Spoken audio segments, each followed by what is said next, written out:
loja sinistra do feiticeiro egípcio, Saul arranca o punhal escondido entre as dobras do manto, avançando para o velho indefeso. Já que as suas ciências ocultas prejudicam a tranquilidade alheia, deve desaparecer deste mundo para jamais atormentar novamente as criaturas que o procuram. Ora, se falei a verdade, foi somente para que pudesse avaliar os meus poderes espirituais. Porém, se realmente desejar, pode receber imediatamente o valioso talismã.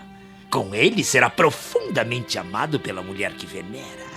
Com ele, modificará os mais íntimos sentimentos desta criatura que adora e que o fará, então, feliz por toda a existência. Quanto ao crime que cometeu, não é o primeiro a tirar a vida de um semelhante, pois todos os dias me aparecem clientes nas mesmas condições.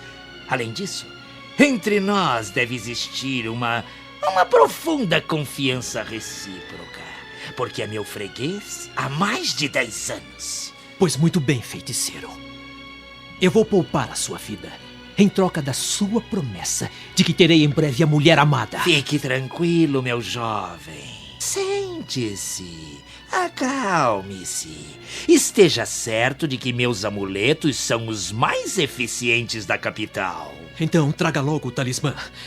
Quero experimentar seu efeito agora mesmo. O talismã está pronto. Pode tê-lo imediatamente, só depende do amigo, pois será preciso beber o filtro mágico que preparará o seu espírito para o grande milagre. Eu farei o que for preciso. Venha comigo. Entretanto, numa pequena câmara subterrânea, ornamentada por vários símbolos exóticos, Araxes veste sobre os trajes de Saul uma larga túnica de tecido escuro, gesticulando compulsivamente como se recebesse choques energéticos do além, a fim de impressionar o judeu angustiado.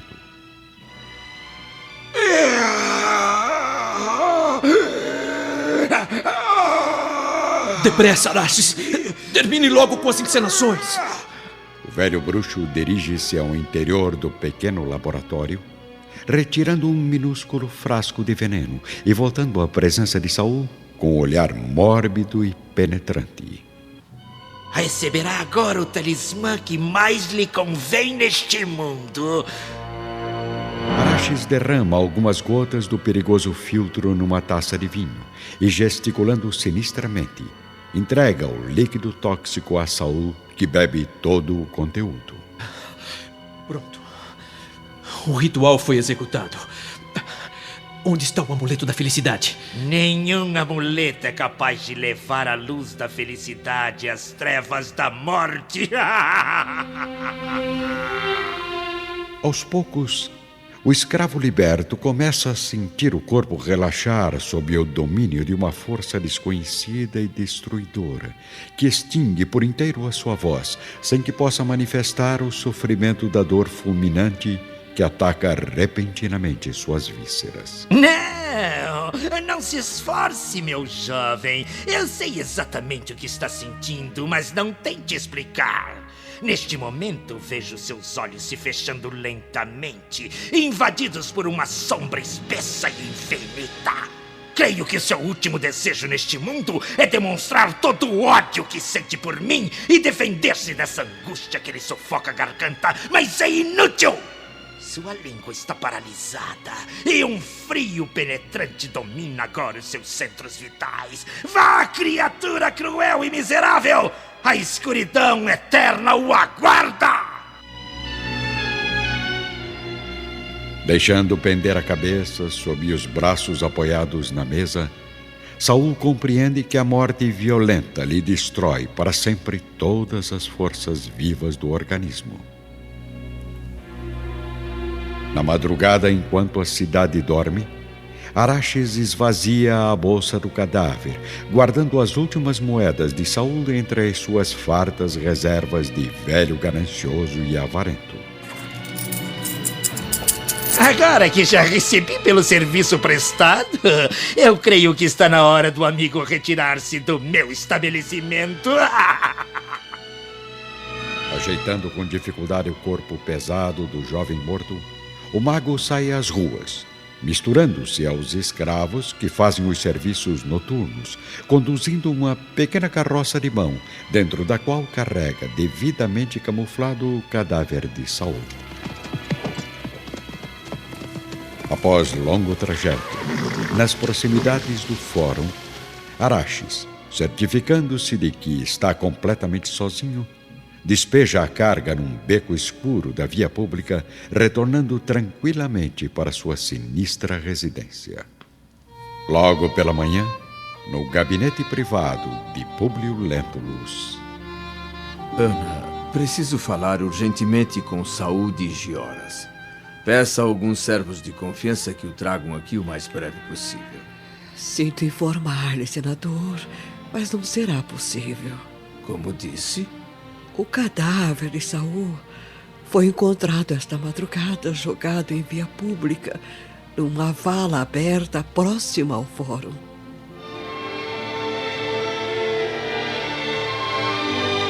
Residindo com a nova companheira em Avênio, Plínio Severus acaba sabendo, por intermédio de amigos, da tragédia ocorrida em Roma na noite da sua discussão com Agripa. Vamos encontrá-lo, neste momento, em companhia de Aurélia, no pequeno terraço da nova residência. Preciso retornar à capital, Aurélia.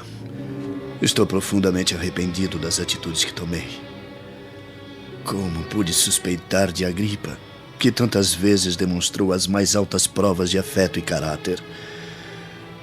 Eu tenho que esclarecer este assunto.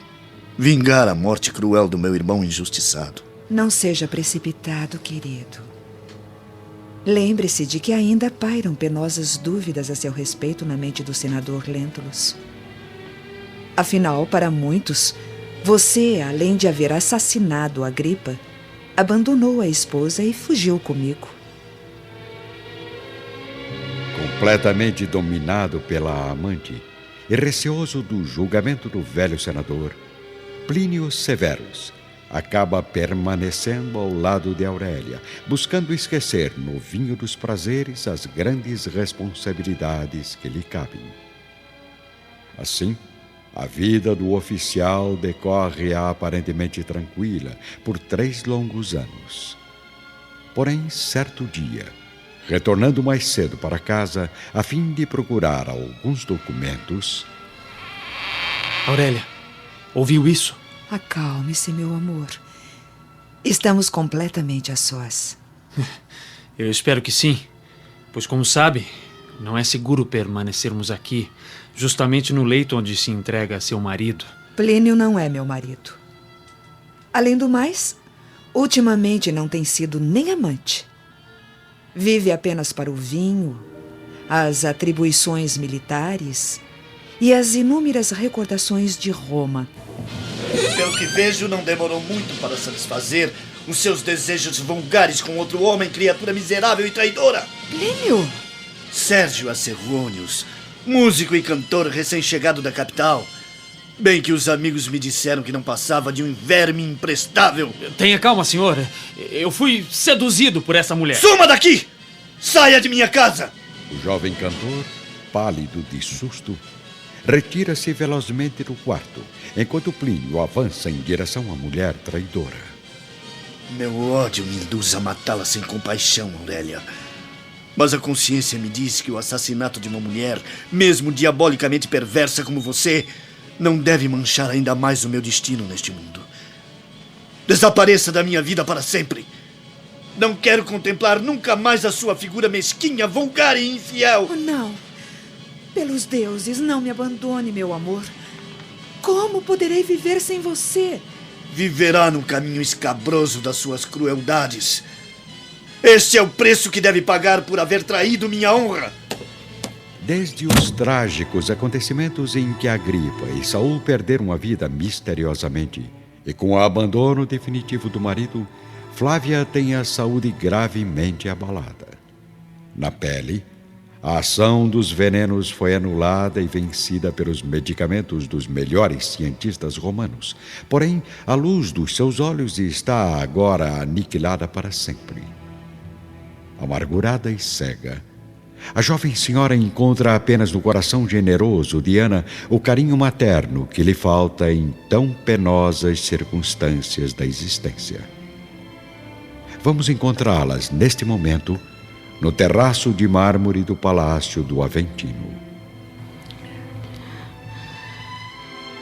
Diga-me, querida Ana, quando Plínio retornará ao nosso lar? Em breve, minha filha. Em breve. Logo poderá rever o seu amado. Rever nunca mais, Ana. Porém, apenas sentir sua presença novamente seria maravilhoso para o meu coração aflito. Contemplará o seu marido com os olhos do espírito, Flávia. Nenhuma visão é mais bela que a imagem vinda do fundo da alma. Tenha paciência. O senador Lentulus já enviou inúmeras mensagens ao Sr. Plínio, apelando para que volte rapidamente. Paciência. É só o que me resta neste mundo. Sentindo-se só, Plínio Severus considera os erros clamorosos da sua vida, revendo na idade madura o passado de futilidades condenáveis e atitudes irresponsáveis da juventude. Quase pobre, não possui agora condições financeiras para voltar a Roma e, auxiliado por alguns amigos, prefere permanecer nas Gálias, onde viverá longos anos em trabalho rude e silencioso, a fim de reerguer o nome e talvez algum dia retornar à capital do Império. Quanto ao senador Lentulus, continua fazendo da luta diária o melhor caminho para esclarecer o próprio destino, vendo passar os anos sem desânimo, nem ociosidade. Sua constituição física, ao contrário da pobre filha, resiste a todas as provações e angústias. No entanto, seu coração permanece ainda amargurado, ferido pelas lembranças da inesquecível Lívia. Certa noite, enquanto medita na solidão do quarto, ajoelhado diante da cruz de Simeão, Públio Lentulus recebe a visita do espírito de Flamínio, rodeado por uma aura de luz resplandecente e infinita. Querido irmão, não imagina como fico feliz ao notar que cada vez mais na tua alma existe a sincera disposição para aprender a essência sagrada do cristianismo. Continue seguindo os ensinamentos do Messias, meu amigo, pois teu coração adentrará em breve o crepúsculo da velhice, onde as sombras serão clarificadas por estrelas cariciosas e suaves. No teu íntimo, porém, deve manter a serenidade imperturbável, sem jamais esquecer das realizações do teu tempo. Jamais deve resignar-te com as desilusões amargas do destino, pois há muito a ser feito neste mundo. No poder supremo do império, ainda está um tirano que precisa cair, em benefício da justiça e da família. Por isso, Públio, entrega-te ao trabalho sutil da política interna, para a queda de Domício Nero, que prossegue com seus espetáculos cruéis e injustos nesta capital do pecado. O senador não consegue dizer uma só palavra diante da visão santificada do amigo, que dissolve-se lentamente, deixando Públio novamente sozinho, refletindo sobre os nobres conselhos do eterno Flamínio Severus. Na mesma noite, na região de Antípolis, vamos encontrar Aurélia, em companhia de um jovem centurião romano, abraçados intimamente sobre o leito de sua nova residência. Muito bem, rapaz. Está na hora de partir. Logo meu marido estará chegando. Ora, Aurélia, não havia me dito que o cantor só voltaria amanhã? Sim, mas ele é extremamente ciumento. Não convém arriscarmos. Tenho péssimas recordações a esse respeito. Então, é assim que passa suas horas de solidão? Sérgio! Eu farei agora o que Plínio Severus deveria ter feito no dia em que nos surpreendeu em seu leito. Não! Pelos deuses, não! Não! Não! O punhal implacável de Sérgio não tolera a infidelidade da esposa e elimina, com a fúria de golpes impiedosos movidos pelo ódio, a vida de uma das mais venenosas criaturas que este mundo já conheceu.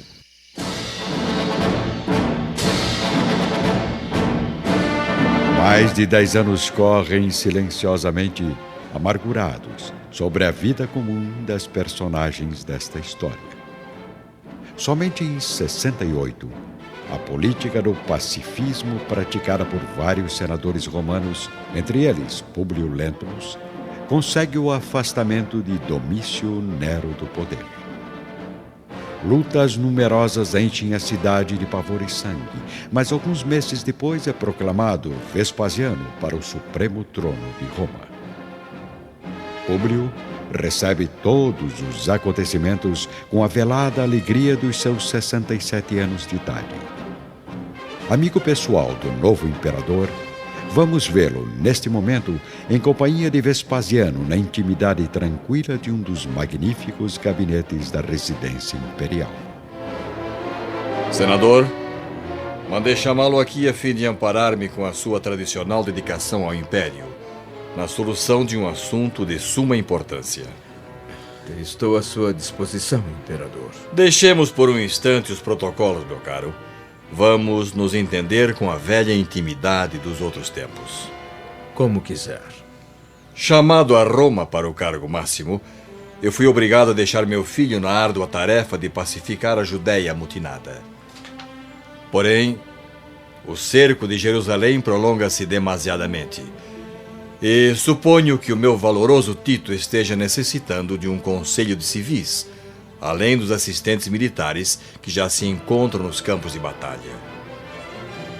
Sendo assim, lembrei-me de organizar tal conselho apenas com os amigos mais íntimos, que conhecem Jerusalém e as regiões mais próximas. Eu soube que administrou com grande êxito as reformas na Judéia há 20 anos. Pois então, querido Públio, é meu desejo que aceite, junto com outros companheiros, a responsabilidade de orientar melhor a tática militar de meu filho. Tito está necessitando do auxílio político de quem conheça a cidade nos seus menores recantos, bem como os idiomas populares, de maneira a vencer os conflitos que se tornam cada vez mais intensos. Enquanto isso, refrescando-se na brisa suave do pomar, vamos observar a velha criada Ana, ao lado de Flávia, cega e enfraquecida, vivendo com profunda tristeza a chegada dos seus 40 anos de provações neste mundo. Responda-me sinceramente, Ana. Será que Plínio ainda me aceitaria como esposa nos dias de hoje? E por que não, senhora? O amor ultrapassa todas as barreiras da distância e do tempo. Nunca é tarde para sonharmos. Lembro-me de que há 10 anos aconselhou-me a ter paciência.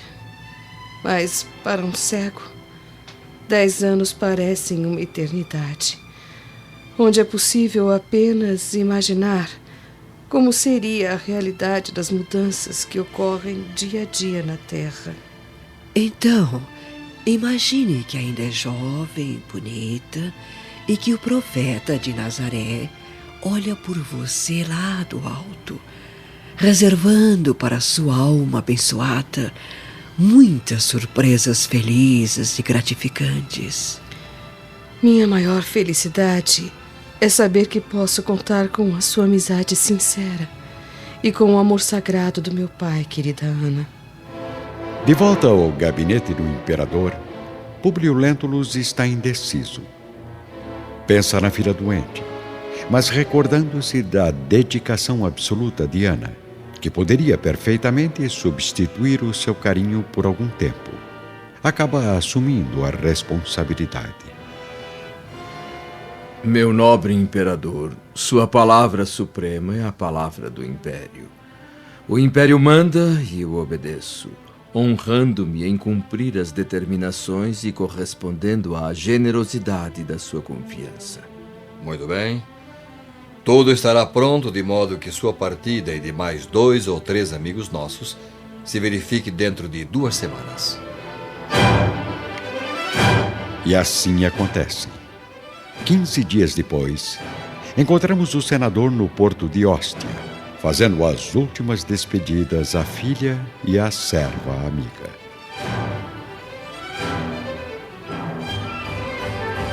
Tenha cuidado, meu pai.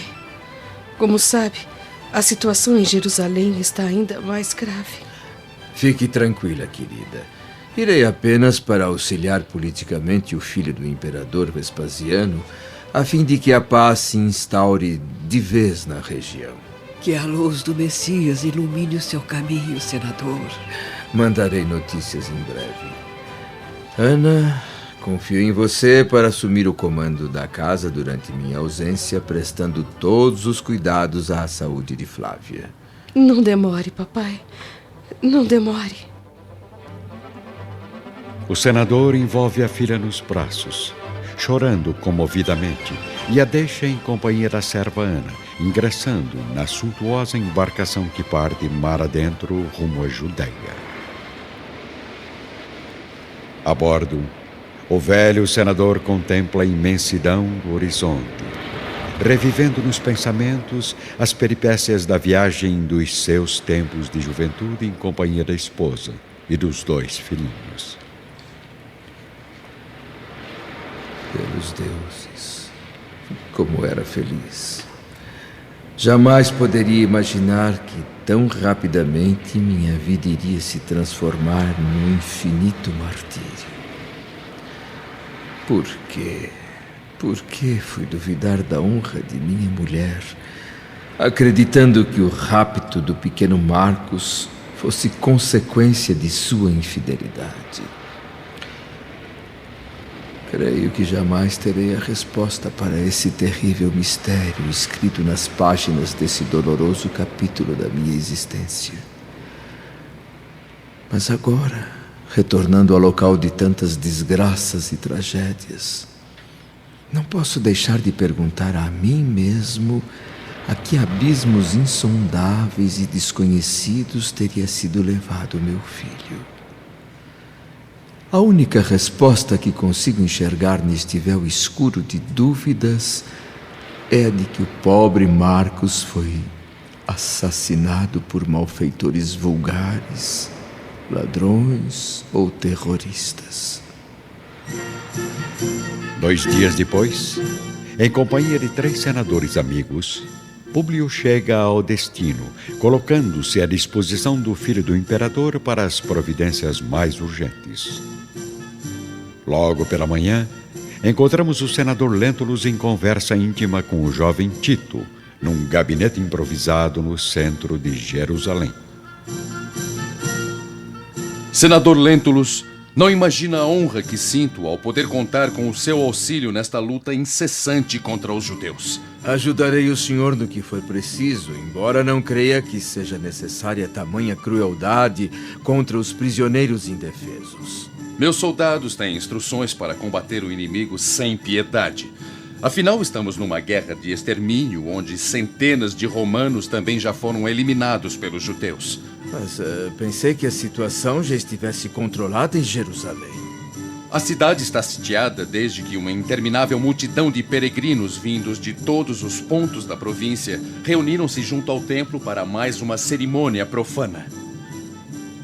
O número de mortos nas batalhas elevou-se a mais de 1 milhão e já temos sob nosso domínio mais de 100.000 prisioneiros. E o que pretende fazer com tais criaturas? Boa parte será massacrada após a escolha dos homens válidos que ainda podem trabalhar como escravos do Império. Pelos deuses! Públio Lentulus está profundamente amargurado com as cenas penosas de sangue e de selvageria por parte dos soldados romanos. No entanto, não pode deixar de cumprir a promessa feita ao imperador, que confia plenamente na sua coragem e sabedoria. Qual será a atitude do senador diante de mais um desafio que tortura sem piedade a própria consciência?